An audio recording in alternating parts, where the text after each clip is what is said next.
I don't see how they can possibly wrap up everything in this finale episode of Ahsoka. Everyone seems to be under the assumption that we are getting an Avengers Endgame style Mandoverse movie tying all of these shows and storylines together, but as far as I've heard, this is not happening. I also don't know if we will be getting a second season of Ahsoka. If there is going to be a movie, I do believe that there needs to be a second season to come before it. We still have too many questions that need to be addressed. The stakes need to be better developed.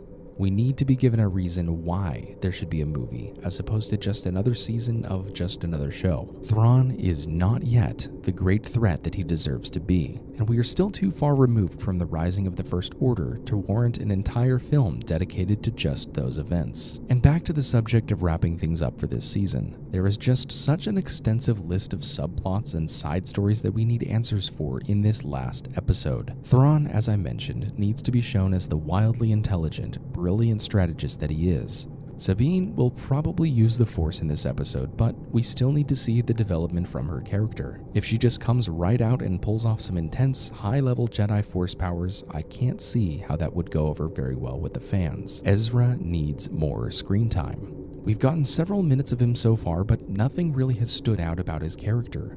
The actor is playing him well, and I am convinced about who he is, but there hasn't been any weight to his depiction thus far. I suppose Ahsoka has already had her character arc, but I still would love to see her have some importance in this finale episode, beyond just being a mercenary for the good guys. And speaking of mercenaries, Shin Hati totally doesn't seem on board with this whole break the cycle ultimate power quest that Baylan Skoll has been on. Will she turn sides, or will she be cut down? And Baylan is by far the most interesting part of this show. He idealizes what the Jedi Order should have been, and yet he doesn't seem to have crossed fully to the dark side, and certainly doesn't claim the title of Sith Lord for himself. Why is he here? And what is the power that he seeks?